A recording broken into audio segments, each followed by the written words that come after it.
Hi, this is Charles Hoskinson, broadcasting live from warm, sunny Colorado. Always warm, always sunny. Sometimes Colorado. So today is July 7th, 2025. And I was hoping I'd never had to make a video like this, but after the release today from the FBI, I'm pissed. I'm sad. I'm angry. The lies are so bad and so corrosive and destructive that it doesn't even surprise me anymore. So for context, let me share my screen here, and we'll click on window. Okay, so this right here, we're going to share the system audio. So this is Pam Bondi, our current Attorney General. DOJ may be releasing the list of Jeffrey Epstein's clients. Will that really happen? It's sitting on my desk right now to review. That's been a directive by President Trump. I'm reviewing that. I'm reviewing JFK files, MLK files. That's all in the process of being reviewed because that was done at the directive of the president from all of these agencies. So have you seen anything that you said, oh my gosh?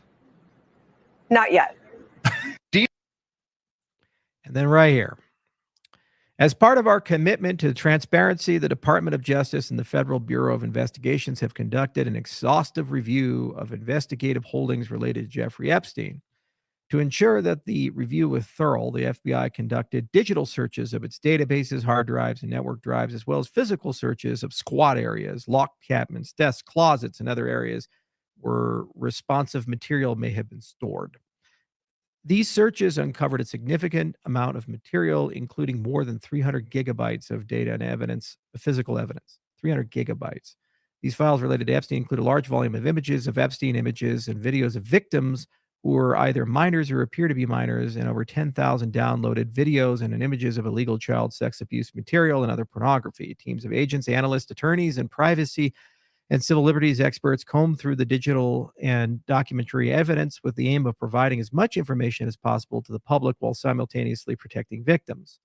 Much of the material is subject to court-ordered sealing. Only a fraction of this material would have been aired publicly had Epstein gone to trial, as the seal served only to protect victims and did not expose any additional third parties to allegations of illegal wrongdoing.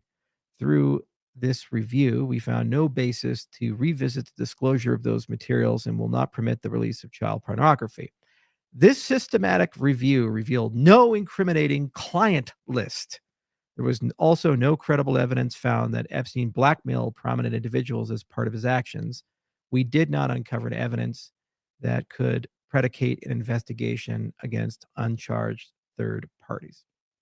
So in other words, after all this time, after all the victims who have come forward saying that they were raped by other people than Epstein, after having multiple rooms, not just one, wired for sound and video, and people on the island, people in the New York apartment saying that the purpose of that was blackmail and extortion, after some people saying they were extorted, the FBI has the balls to come forward and say no one was blackmailed.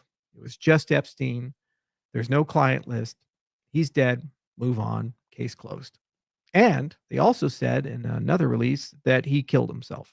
There's no evidence that anybody else was involved, even though the cameras didn't work. And they released a videotape in a different area that was unrelated to his area, and didn't explain any of the discrepancies.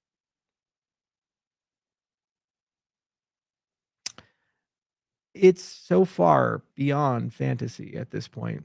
It is what I would expect from the Soviet Union with Chernobyl. 3.4 rotogen. Not good, not terrible. Everything's under control. The government is lying to us at a scale that is so unbelievable and disgusting and sickening. We all know this is a lie. Every one of us knows this is a lie. What they've done is just close the case, which means there will be no further investigations. There'll be no more FBI looking into it. There'll be no more, we're going to release that and talk about it.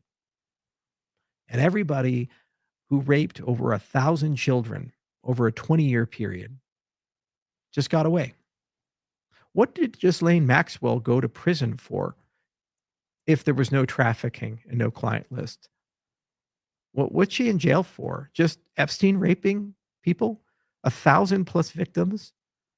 So he raped a person every day, a different person every day for 3 years himself? Honestly speaking, is this the society that we want to live in? Is this the society of who we are, that we're just comfortable with children being molested and no oversight, no special prosecutor, no one looking into it and having a frank adult conversation with us?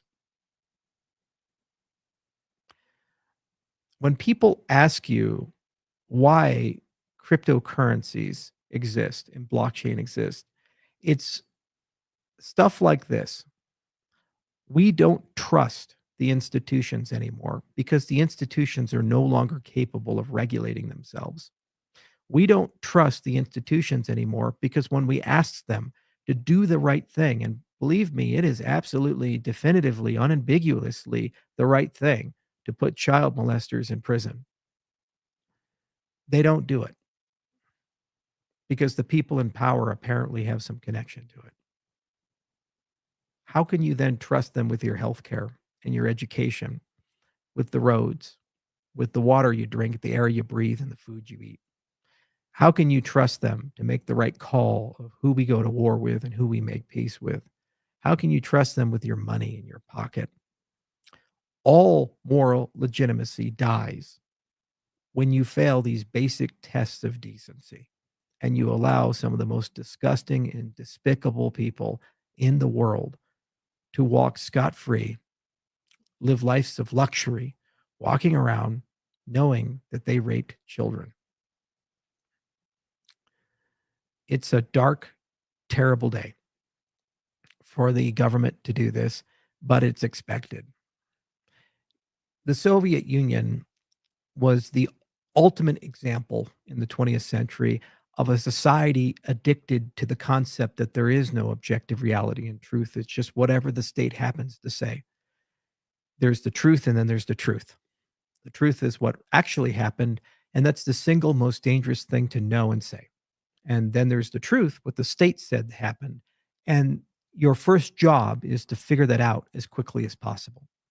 So you don't believe your eyes, you don't believe your senses, you don't try to look for objective reality. You try to find the authority figure who's high enough on the food chain that he or she is allowed to tell you what the truth is. And that's the truth. Everybody listening knows it's a lie, but they're so used to being lied to, they no longer even know what the truth looks like. Our society is becoming like this. Any person who believes what has just been said here is the truth no longer has the ability to discern what's real and what's not real.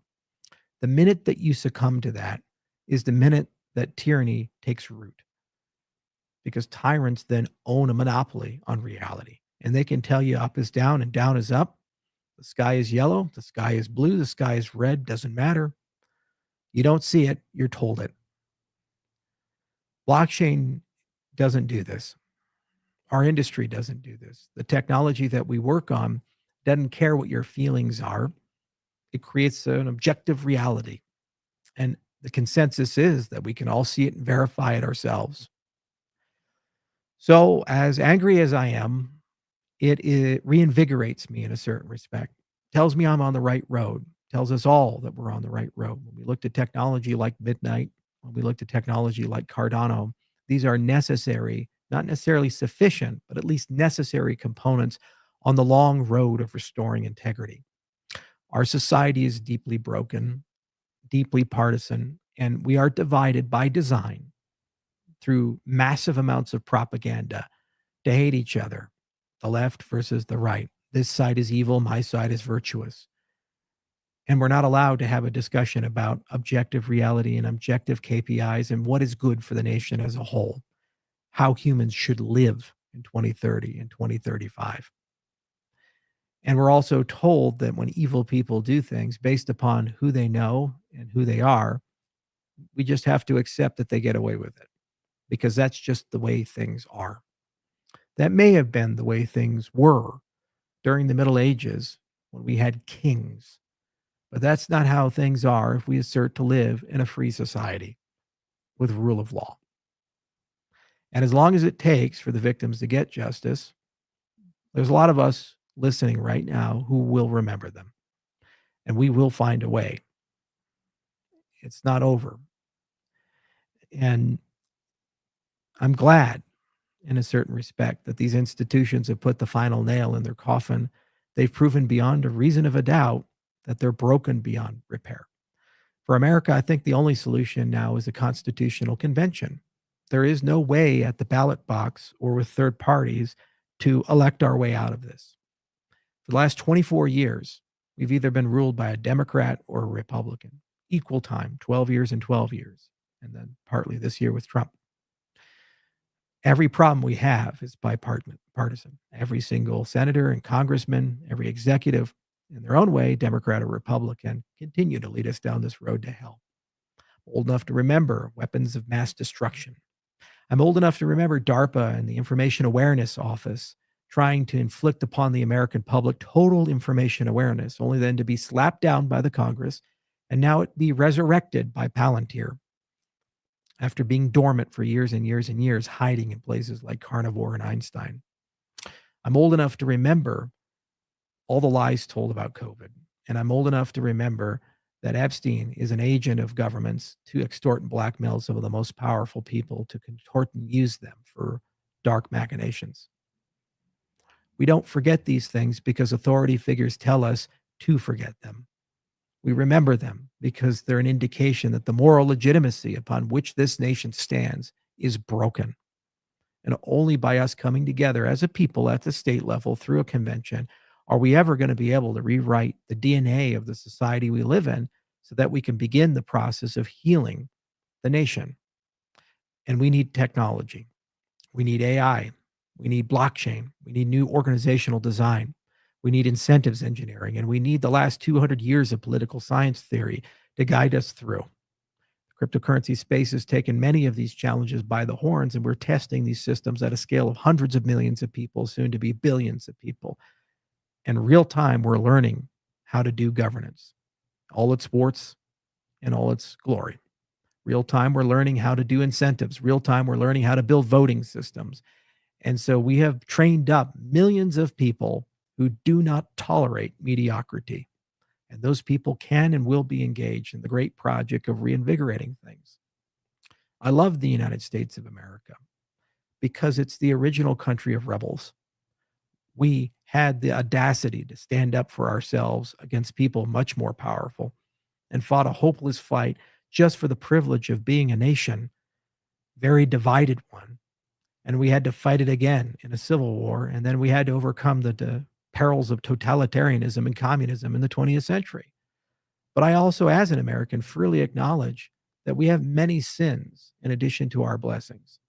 In fact, the national motto of the United States ought to be, we know, we're working on it.